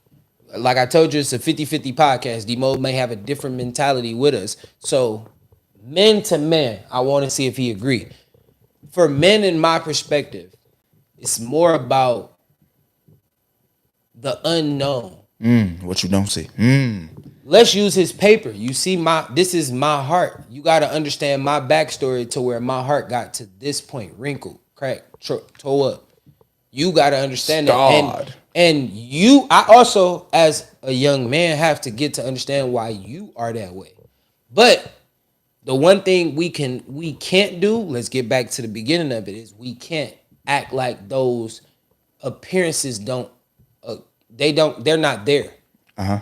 You can't come to me act like you're healed or you were this happy-go-lucky person, and then I see you one way, and 2 or 3 years later, after us dealing with each other and life hits us differently, now I'm the person who went through the emotional steps to become healed and try to get myself together. You didn't like that. But then the circle back of it is, now you're that person, and I'm supposed to accept that. We can't do the hypocrisy. You see what I'm saying? So it's not a hypocrisy. It's more so of a mask. All right, but what I'm saying is, you got to take the mask off from day one. Yeah, it's hypocrite. And you may still be my person, but we may needed to take this healing journey together back then. No, hear me out. Yeah, we may have needed to take that healing journey back then together. Yeah, that's on one side of the bar. From the start, like we made where I was fucked up and you was fucked up. Some of them conversations, we probably would have had better conversations. But I was then. What? What'd you say you was? I was fucked. Excuse my language. I was messed up. I was and you were too, though. I was effed up. What Miss Riley used to say, I was effed up. And you were too. But you did. But what you do? Damn, I wish we had 2 people. What you do? You had a clean piece of paper and you took no, I take that back. You took the duct tape on your raggedy paper and you stitched it up and made it look like it was a brand new piece of paper until one of the pieces of tape fell off and I said, hey, wait, what is this crack here? And now I'm being the broken-hearted person who came with the crumbled paper, who didn't look at his crumble and was ready to just say, hey, I had to open myself back up and get myself back together. Well, in my process, I saw the hole that you had. And I was thinking like, well, damn, you told me you was a perfect sheet of paper. You was healed. And you tricked me. All right, so wait, hold on. So, okay. You know I'm going to preach. Hold on. So, okay, I see your flaw now. Now let me experience your flaw. Hold on, wait. Let me see your flaw. So now I'm exploring what you went through, and now I hear it, and it's like, well, I was going through that same thing, and you look down on that. Now how do I go back and say, what's the truth? Where do you really be? What is your real lie? Because you lied to me at the start of it. You was a crumbled piece of paper just like I was. So just how like we the question, even got love? just like the question. A lot of us have felt an hour escaped and got drunken in an illusion that we thought we got rid of what was actually hurting us, and we tried to move on, not knowing that our pain and our trauma that we most definitely was, drunken in that dark hole, couldn't escape, become our ball and chain. And we are still latched on to the effect of what actually took place. Yeah, we can try to hide it. It can stand behind us. But guess what? As soon as we make a step, guess what people are going to know? We are still broken. And what that step is I'm going to push you in a conversation and see how far I can push you and mistakenly tip you over, and here you go breaking all over again. I'm going to act wildly because we know that you're controlling, but you're hiding it, but you're a malignant narcissist. And because I am acting wild to my freedom and my capacity, you are mad. These are all red flags that you try to hide that we're going to see. Facts. You're trying to hide all of the scars that surround the heart by just showing love. But guess what? You're still alone. Still went through trauma. You still have no support. And guess what? When people get with that love, they see the loss. They see the failure.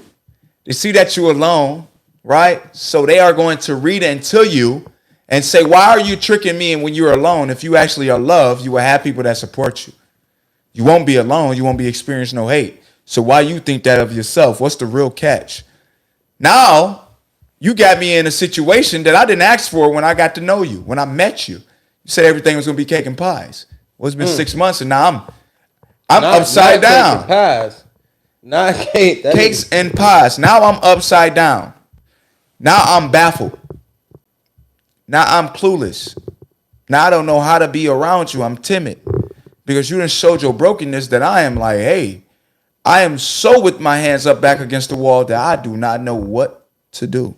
And I'm becoming so less interested when it comes down for you to be into me because I'm so timid and I am just at a standstill. I'm frozen like I'm a piece of stone because you are still broken, that I can't be and perform who I am in order to be able to make it past the honeymoon stage and get to a real relationship with you. That's a fact. All right, look.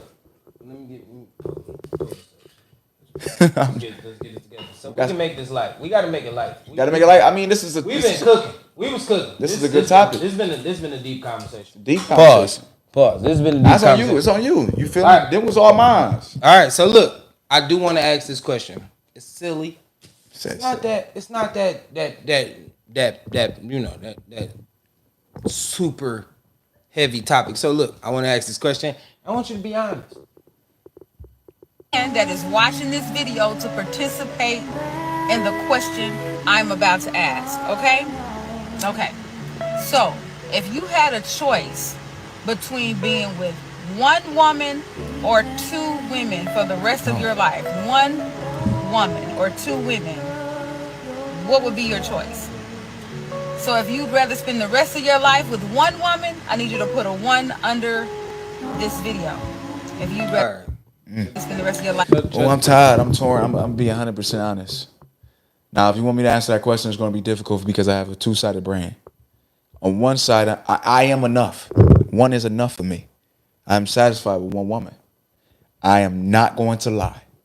I feel as though one woman don't hold enough of what she needs to be in order for me to be at ease and not get to a breaking point, because it's going to be a breaking point. Why? We're going to have to make some adjustments. Oh, yeah, we got to talk about this nigga. Right. The other side of my brain is saying two women because I'm not going to hinder that woman, enable her because she not hold everything. I'm going to coach her, but if she don't get it in time, we're going to lose out on a window for which we have time to be able to express that ability. But that second woman be able to come in, have that second ability, make it worth a while. She can take a step back and rest, still get the same attention, and we can all make this work. But we get it. I don't like to share. Hey, I'm not saying that the two women is sharing one of me, but I'm not comfortable with someone sharing me either. I'm being honest. So you one woman. It sounds like I'm a one woman. You Jaheim. No, I am not. I am not Jaheim. You Jaheim. You gonna put that woman first. I know I'm not, because I feel as though in my real mind, if I'm going to slip up with having that one woman, I'm gonna be honest, I'm a cheat. and she's going to be okay with the cheating because she want to be a part of the marriage. That's how I look at it. I see that's where I'm going to slip at, because it's like I'm trying to get it with this one woman and get it right. Yes, she's not perfect, and I'm still here. I'm loyal to that, but she need help. You know, she going to get that if she had a role model. So like another woman could be, like how I look at it, another coach. You know, because like what people always say, I don't like to compete, but guess what competition do for me? What? Makes my effort so much better. And if my competition, I feel as though it's not even capable of me competing against, like, why am I competing against you? I won't even compete. I'll be like, you got me competing against a bozo when I know I don't supposed to be going against this bozo. You try to make me jealous with a sucker. A sucker I know in life, they ain't gonna even see me in 5 years. In 5 years, I'm gonna be so blown away. You gonna be like, this sucker gonna be the same for the next 5 years because he's so content. You are so satisfied thinking it's a level up when it's not. Men love independent women, Miss Ebony. You know that.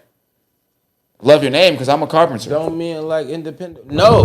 No. Don't listen to Marks. No. We love a woman who can show that she can run something, come into my operation. You got to have experience of running something. All right. You got to know how to run a household for us to run a household together. What is your contingency when we get together? I want to know that we at grown-ups from 25 to 32 are thinking like that. What is your contingency when we get together as being lovers instead of just sex and what we can provide and bring to the table? What is your plan? How are you thinking? You feel me? Because that's how two women can work in my situation. So listen, they don't think like when that. you ask, do men like independent women? Yes, no, yes and no. Right? I can give you both answers. So like, yes, because men like over time to want to actually have a woman that's actually doing something and not just up under him all day. Right? But a nigga don't really care about your financial standpoint in life. Like, niggas ain't out here chasing your financial stability. Like, yeah, he wants you to be great. Yeah, he wants you to help. Yeah, he want to do this, that, and the third. Like, but he don't really care for real. Like, I'm just saying, in reality, that's just my. He don't really rock with you.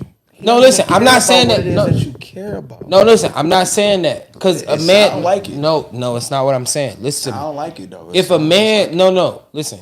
What I'm telling you is, men, and I'm speaking from men that I had on this podcast that said that I would rather, when I'm the provider, because that's what they running for, the provider.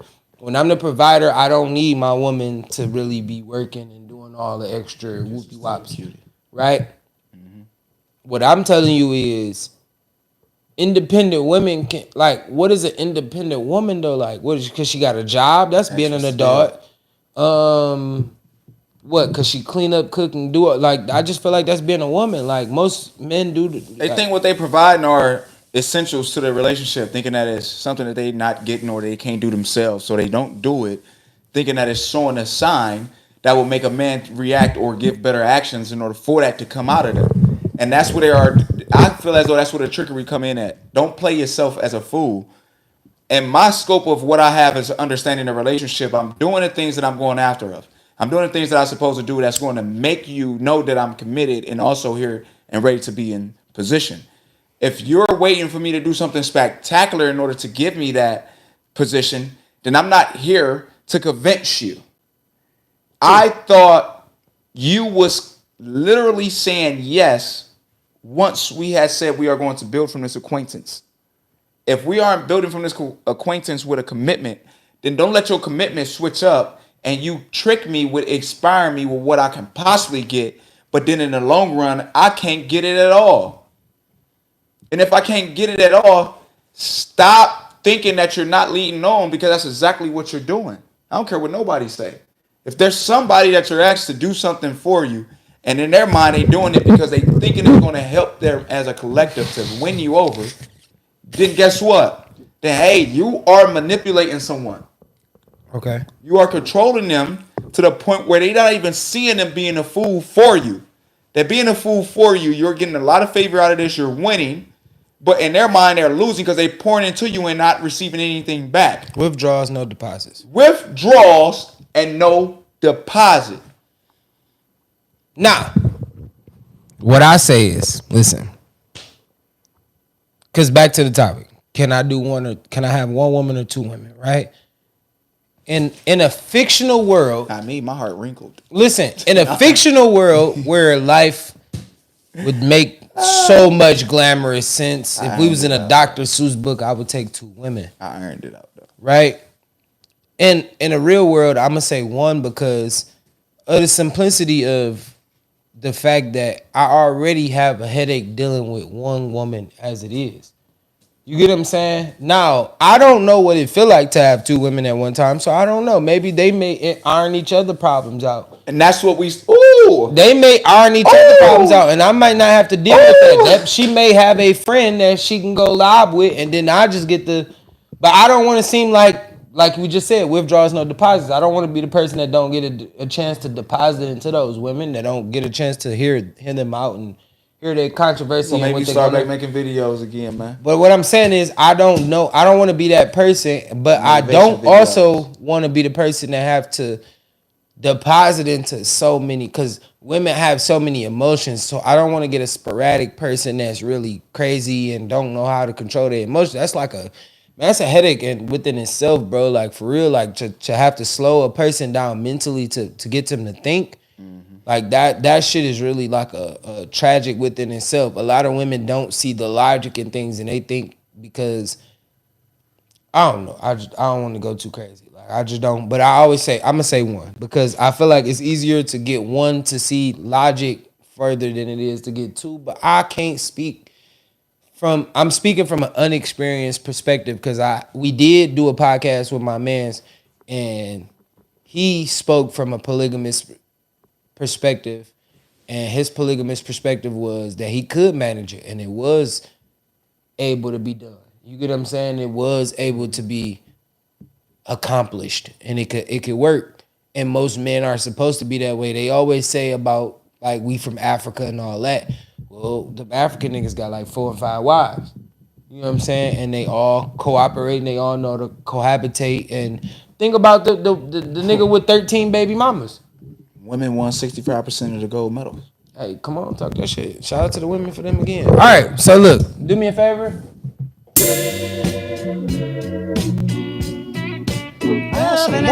Oh no, my bad. I wasn't finished cooking, man. My bad. I'm sorry. Good topic, man. And my whole strengthening capacity for others to be able to understand where we come from. We are here to only lace you up. We trying to embed your mind with a different thought process so you can help continue in it, right? Because in the scope of a relationship of any time, like I said, you want to continue to be that lovely Tweety bird. Never turn into a rooster, right? What I mean about keep your tweets beautiful is because sometimes, it was just a double entendre, don't put your mouth anywhere, right? Shit. Yeah, beautiful, wasn't it? Get what I'm saying. Roll with me. Don't put your mouth everywhere. Certain conversations is not needed to keep you from arguing with someone and building a bad relationship with them. True. Right? Certain things you think about is not needed for you to be able to think that you don't have hope to winning over a situation. You came, you saw, and you're supposed to conquer. Stay motivated. Stay driven. Stay who you are, but also don't forget who you are and where you come from. Know the effects. Learn. Make sure that as you walk along your journey, you're building yourself up to know that rocks are coming. And if you know that they are coming, then guess what? Brace for impact. Don't take everything with a grain of salt. Why? Because we're becoming defensive. What? Being too technical takes the fun out of it. Right. Don't forget to stop, look, and listen. You know me, I'm your boy Daryl Mobley. And who's this guy over here? I'm your boy Dmarks, man. If you ain't dripping, you ain't splashing. If you ain't splashing, you definitely not the part of this league. Hey, T2 Nation, lock in with us. You dig what I'm saying? My man said he got a couple more topics, though. So let's get to it. What you got next? What I got next? Yeah, man. Hey, shout out to all the women that won the gold. Why is it easy to take the route that will lead to you falling, rather the route that will lead you to fly? Is it because it's dressed up so much false glamour that our minds get tricked to becoming comfortable with the illusion and we become stagnant? Yes. Talk about it. So the road that helps you fall is the glamorous route. It's the one that It's the one that showed you the high life. It's the one that led us down the road of buying fucking Jordans, always having to look fucking debonair, always having. All right, so look, like what I'm saying is, like in Detroit, what's a staple? Give me one staple in Detroit. I'm not understanding what you mean by staple. All right, staple is Cartier glasses. You got them on, I got them on. See what I'm saying? But that's a trophy. No, listen to me. When I say a staple, what I mean is, as children, it was something that we wanted. Oh yeah, staple. Yeah, so we being from where we from, we had to go accomplish it. No matter how we got them, it was something that you wanted to have to experience. Mm-hmm. I want to be able to be like, yeah, these mines. I don't gotta give them back to my homeboy. I don't got nigga these mines. When I go home, I clap, put them in my box. Right. Right. Like, but it gave you a level of stardom, fame, acknowledgement. Girls look at you different. When you walk into the gas station and put 20 on 5, they see the glass, they like, whoa, wait, hold on. You heard? Like, it's just a different level of a swag. Uh-huh. You get what I'm saying? Yeah, it's a different level. Most people most people in other states won't understand what that is for us.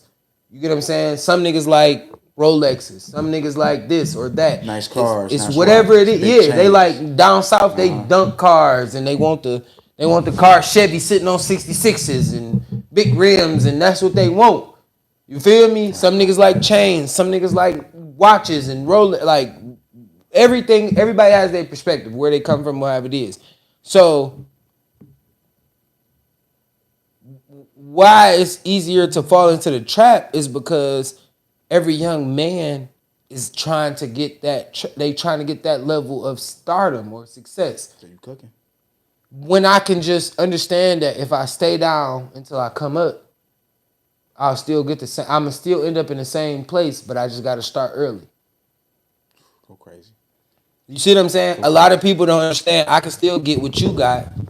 I just got to stay down until I come up. And a lot of people don't stay down until they come up. A lot of people because are not here to tough it out. Wait. Kanye said it. Kanye said it. You feel me? I can't go to the store without a shirt that's clean or some shit from the team. It seems we live self-conscious. Come on, we live in the American dream, but the people highest up got the lowest self-esteem. You feel me? For the road, the riches, and diamond rings. You get what I'm saying? They floss because they hate us. You feel me? We trying to buy back our 40 acres. And for that paper, look how low we'll stoop. Because when I came down. Listen, even though you feel like you still a nigga in a coupe. He told you that. You feel me? He told you he fucked up. Kanye told you that back on college graduation. College dropout, I'm sorry. You feel me? Like college dropout. He told you that back then. We didn't understand it because we were so young and we were just like, damn, what are you talking about? Nigga, he still went to Jacob. Right. Knowing he had to pay his rent. He still went to Jacob. Like, nigga, I'm still going to get that watch and that chain. Because it's just the way we think. It's the culture, huh? But we so far behind. We so far behind, it's easier to fall into the trap because we're trying to get ahead. Mm-hmm. We think that's what get us ahead. Mm-hmm. You get what I'm saying? We think that is. Which isn't, but it is at the same time. It is at the same time. As much as it's not a problem, it is a problem at the same time because you're leading yourself down a dark path to where when you get in your 30s, you're going to be like, damn, I wish I would have saved that 10 bands I had. All the shit around me don't mean nothing. It don't got nothing. It don't got a value. It don't got no sense. It don't mean nothing. What am I doing? You heard? Right. So far, so good. And what people may miss, on the flip side, in order to most definitely piggyback on what you were saying, a lot of us may not be focused to understand what's important. A lot of us skim through it. Like reading a book. A lot of us skim through just looking for the answers. Instead of the small fine print that we needed to pay attention to so we can get better when we end up falling over a broken bridge. Right? Facts. Because a lot of us burn bridges. Where we go in relationships. Burn them badly, too. I'm talking about don't even just burn a little bit of the bridge. They burn the whole bridge down. And it's down that delusional route. It's down that illusion route. It's down that mirage route. It's that route that's so glamorous that we got so tricked up with something. And when we snapped to our senses, we tried to bag out, but we was in too deep already. And now we had to burn that bridge, right? So when we take them shape and route to the right direction, we have torn up so much disaster in the past that we have built up what? Wrinkles over our heart. But if we was actually able to make sure that we had discernment and also great motivation and leadership, because we spoke up about what was important to us and we stayed stuck into the script. I also want to say this. Let's start with the fucking fathers. Let's get this shit. Let's get this shit out of here. Leadership. Listen, let's get this shit out of here, bro. Let's start with you fucking fathers, bro. You niggas from the fucking 70s and 80s. You niggas from the even leading up to our generation. Like our generation kind of got it like under control a little bit. I'm not saying we the best fathers, but we understand that being present is always aware. Like we try to do the best that we can, just being there. As long as I'm present, I get another day.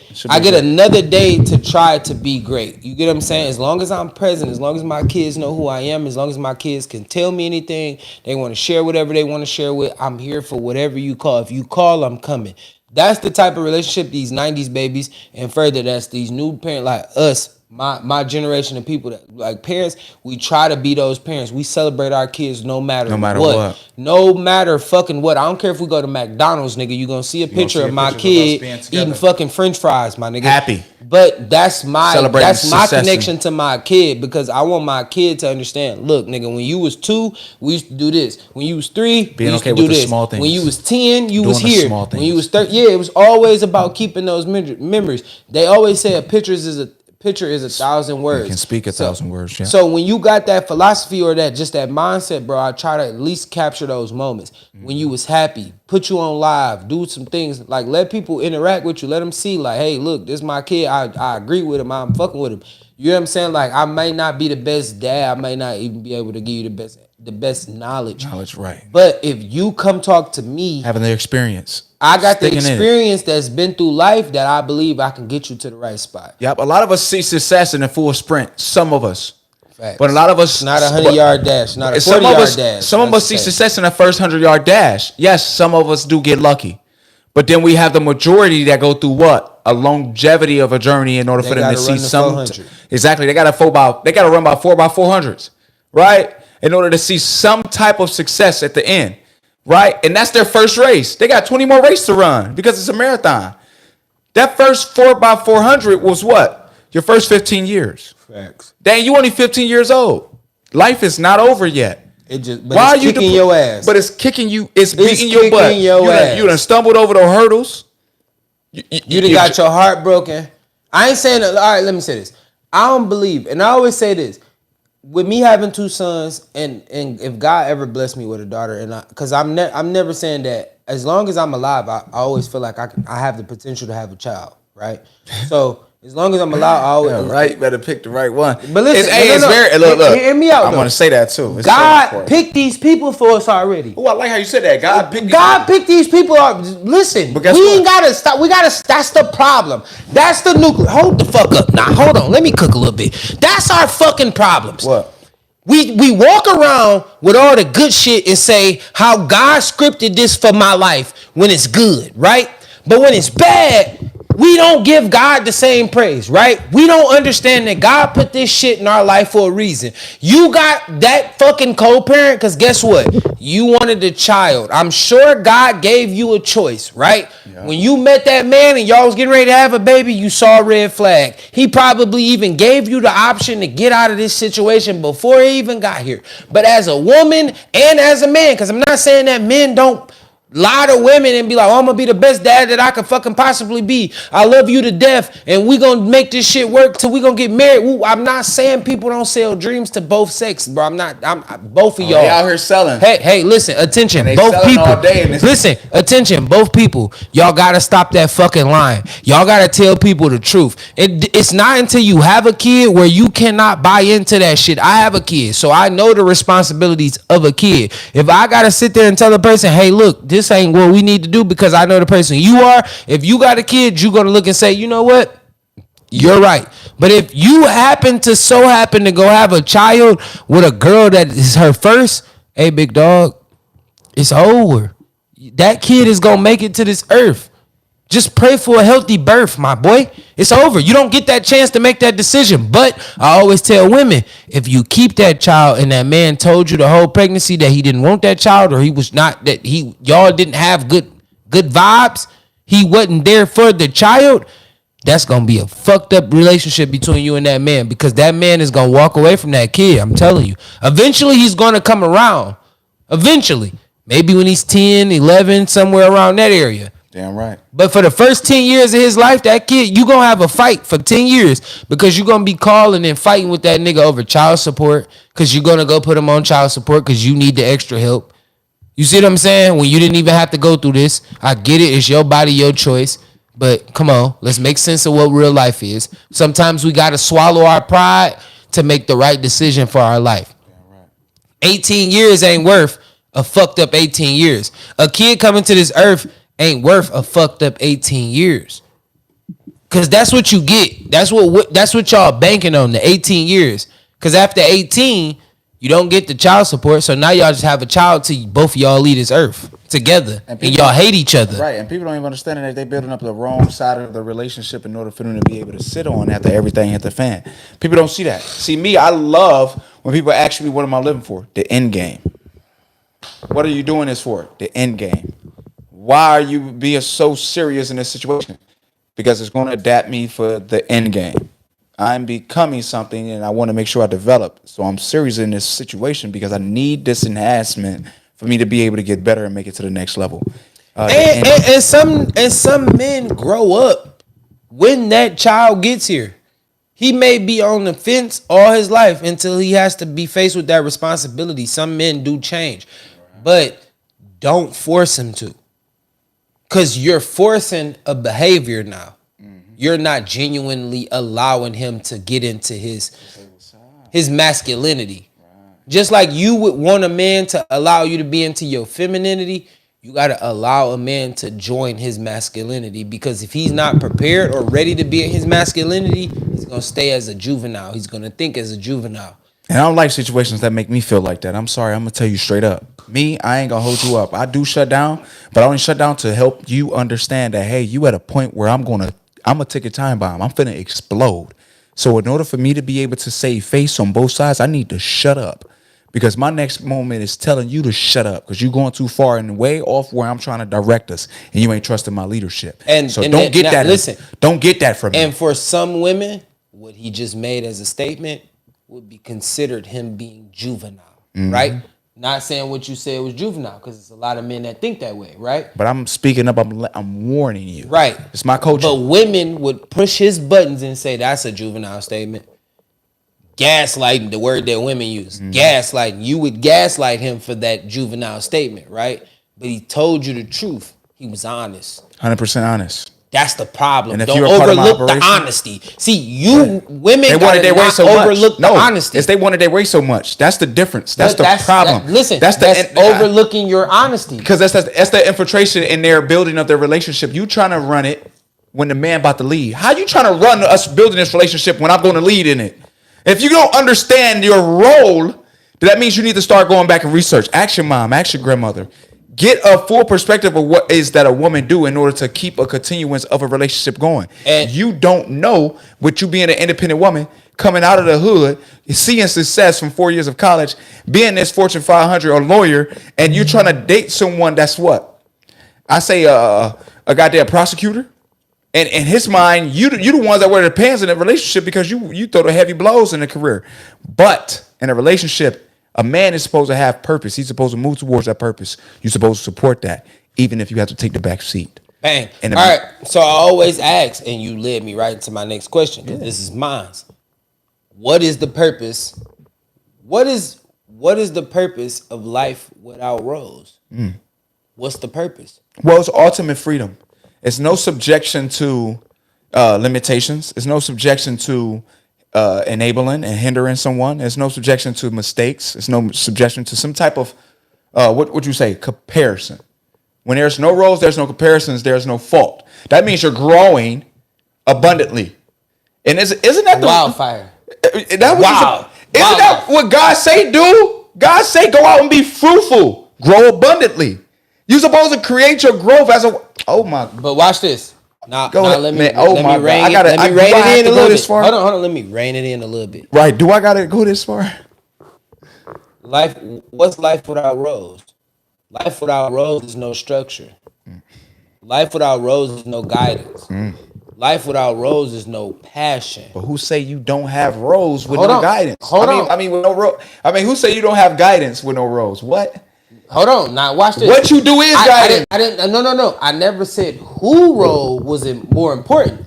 I just said it was a role. But if it's With guidance, it comes a role. No, it don't. Yes, it does. No, it doesn't. It comes influence, and influence is not a role. I understand that, but I have a role. If I influence you, I have a role. No, that's not a role. I have to hear me out. Okay, I'm gonna ask you this. Okay, go ahead.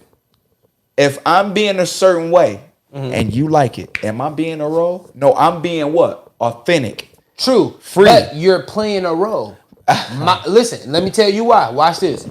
Hear me out. I hate when you do this. Go ahead. Just follow me. Go ahead, man. When you hear Deion Sanders speak, right? No matter where he speak. Prime time. No matter where he speak, Prime right? time. Locker room, podium, interview, he give a gym. Or 3, or 1,000, or 20 million. 20 million. Right. You get what I'm saying? He give a gym. Keep right? making plays, she said. It's always some type of gym. But guess what? He played a role. Guess what he is? He's a role model. So he played a role. He guided me to hear the gym. I had to hear it from where God, he said all the time. God used him as a vessel to just get out the message. But I'm gonna ask you this: since you said that as a role model, what on the flip side? You know, I come with the alternative perspective. You know, the mob come to push your perspective and grow it. Let's roll, nation. Let's answer it. What's a king to a god? What's a god to a king? What's a king to a mob? And what's a mob to a non-believer? Right? I may have said it wrong. I know I may have said it wrong. But in that perspective, in that capacity, only a person who's looking for a role model calls someone a role model. But someone who's listening to Deion and just hearing something good, they're going to be like, you know what? That was nice. That was nice. People need to hear that. Not a lot of people are out here looking for a role model. That's the punch. That's the haymaker every single day. That's the reason why we have this argument. That's the reason why we are having this conversation. Because we got so many people out here just living, and they're not living towards doing what? Progressing. To help move forward or push forward to be able to be in position. I'm with you. And I follow everything you just said. I swear to God. What you just said was real, right? But let me tell you about those lost people that you speak of, right? They do follow. The difference is they heard it, right? They does nothing. They don't acknowledge that Deion would be considered their role model, right? Exactly. They don't acknowledge it, right? Right. But you heard the message. The message came from someone else. So just because you don't acknowledge where you got the message from, they didn't come looking for it. You didn't have to. The message came to you. God ain't never put a message. Where was the message ever delivered on time? And he'll put it in a text message right now from a person you ain't heard from in years. Well, we're still trying to figure out how Daniel got out the lion's den. What I'm saying we're still trying to figure out how Shadrach, Meshach, and Abednego walked out the furnace. We still trying to figure out how God walked out of that goddamn tombstone. Mm-hmm. We still trying to figure out how he walked on water. We still trying to figure it out. But guess what? When we still trying to figure out how he parted the Red Sea. But one thing about it is when it happened, we had to follow. Mm-hmm. You don't gotta acknowledge that man as the role model. We're trying to figure out how Peter lasted in that well stomach. Listen, that's what we don't gotta acknowledge you as the role model. Mm-hmm. But the message is still the same. Ooh. The message is still the fucking same. It don't change. I heard the message. Obviously, something brought me to that message. Because I could have heard 1,000 things today. But I heard that message. So it don't play a role, it play of a significance. That's where I was leading. It's still a role. No, it's not. A significance don't become a role. It become what? Special. It becomes I understand that. It don't become a role, it become memorable. It become what? Memorable. It becomes what? True. A painting on the wall that you be like, you know what? I ran into that before. That's not a role. Because that's not created in every foundation and step that you taking going forward in life. Guess what? That's what I mean. It's not I'm always there. Listen, I'm gonna say it's a road because you're gonna take that message and you're gonna put it in your back pocket and you're gonna go forward in life with it. A lot of people don't have those clouds hanging around their heads like that no more. Listen, they not that creative left side brain. I understand that, but some people got one message that they always use. Hanging on to crutch. They never let that crutch go. That crutch. That message, that one message, that is the role. Mm-hmm. That's the model. That's their brand. Their role model. That's their brand. I get it. I understand, but that's their role I get you. model. You're right. It don't matter if it came from their grandma, their granddad, their mama, their dad. Now you bring me up to speed. You see what I'm saying? So it's always about one aspect. Everybody has a role. Because I may have heard this from my mama back when I was 10. And I always led forward with this message. My message was, never let a nigga play you like you feel me? Play you like that. Never let a love bow wow me. Come on. See, and that I keep come on, shout out Gorilla Zoe.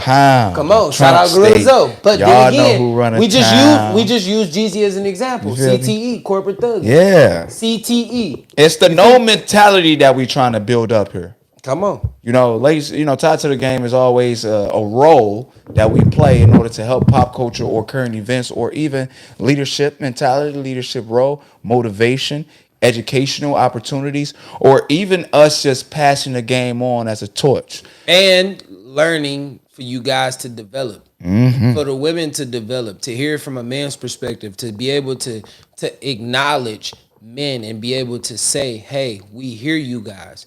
Just like we want to hear y'all perspective, we want to get to the point where it just makes sense to where we don't have these gender wars no more. Tied to the Game was created for non-gender war conversations. Yeah. We don't want to beef with y'all. We don't want to argue with y'all. We don't want to do nothing. But we do want to let everybody know that we're here to have a conversation. Yes, we can agree to disagree. And yes, some conversations are going to look crazy when we have those conversations because he comes from a perspective of a different door, and I come from a perspective of a different door. But the women gonna come from the same door, and I may be subjective because we may put a religious woman on here and a ratchet woman on here, and they may come from two different perspectives, but they may meet at the same perspective. Conclusion. Yep. And that they have that same conclusion, and me and him still have two different conclusions, and we trying to figure out. We're nitpicking, and we having that conversation. Yes, we can back off and let y'all have y'all conversation, but at the same time, we don't want to be emotional. Exactly. We want to be precise, and we want to ask conversations. And we logical. just want to talk. Very logical. When men talk with logic, women talk with emotions, and that's what sparked very the war. Radical and irrational. It's no war needed. It's just about clarity. We need to lead the generations to clarity. Clarity helps the following, the youth. When our kids grow up, they hear these. They are on YouTube. They're watching this shit. They're watching these conversations. As much as you think they don't see this shit, they see this shit. And they hear this. And when they hear it, they be like, dang, I need to be clear with a woman. I need to conversate with a woman. For the young men. For young women, I need to make sure my husband can articulate himself to me and feel safe. And I don't use it as a defense mechanism when he piss me off. You feel me? I don't throw that. You feel me? You got 4 toes instead of 5 on your right foot. But I love you. I love you. Oh, come on. You feel me? And that's what we're here for. With that being said, listen. I just want to let y'all know. Thank you. If you hit the like button, we appreciate you. If you hit the share button, we even more appreciate you. If you hit that subscribe, welcome to the nation, or you might be a part of the mob. Whichever one, leave it in the comments. Leave it in the comments if you're a part of the mob or if you're a part of the nation. Y'all know we rocking. Coming strong, man. Hey, we rocking. But also, I want to thank my brother D-Mo for showing up, man. Y'all know we'll see y'all Wednesday. Bombay will be back Wednesday. We'll be kicking it 2:32. I feel like we need to talk about the preseason. I don't talk about football, but football is back, and I like to talk about football. So thanks to the 5 that's watching. Be talking about football this weekend. So fuck what everybody think about this. I'll see y'all Wednesday. Mo, it was always great seeing you, my boy. Hey, thank you for having me. Always a pleasure. _master_DJ. Come on, follow me on Instagram, y'all. Hey, follow us on Patreon. $4.99. Listen, if you go pay $5 right now, I got 5 for you right now. 7 days free. Who need 5? If you go subscribe to our Patreon right now, $4.99. It's $4.99. Let's get y'all 4 on Friday. Just go Just go subscribe. You get 7 days for free. You get 7 days free. You get to watch the 2 videos. They only like an hour and 45 minutes, just like the video you watched today. Yeah. If you go watch both videos, you get 7 days to decide whether you want to keep the subscription or not before we charge you. But listen, that's only the $4.99 tier. If you want to donate to the podcast, if you want to help us support, help us get some more paintings on our wall, help us get better lighting. Hey, $2.99. Join the Patreon tier. This Friday, we will be dropping a Patreon tier. I have a couple young ladies that's going to pull up. I'm going to let y'all know what's going on. Hey, we going live this Friday, 7:30. If you get the link, you special. You know, if you don't, special. Then, hey, $2.99, $4.99. Please support the kids. Support the pod. Like, what the fuck? Support us. We support y'all. Support costs you nothing, but in this case, it do cost you a little bit of something. $5, $3, whatever, which one you can, support for us. We appreciate y'all, man. Tied to the game on Patreon. $2.99. $4.99. If you support the $4.99 tier, you get 7 days free. Go watch both videos. You can unsubscribe right after you watch both videos. It's just a subscription. Go watch it. But $2.99 get you a further way. It get you I'm saying. We appreciate you, Ip, for watching the podcast, man. Hey, listen, hit that subscribe, hit that like, hit that share. Let everybody know you was in here. If you don't, that's hate. That's my dog, Master D-Mob. I am Young Dmarks, man. Hey, shout out to the nation. Shout out to the mob. Shout out to the mob. Shout out to the nation, man. We go crazy over here, man. We'll see y'all Wednesday, same place, same time, man. Hey, man, it's beautiful, man. That's all we got for y'all. It's love. Ebony, enjoy the conversation. Happiness, okay, EB, I see you, EB. See y'all Wednesday.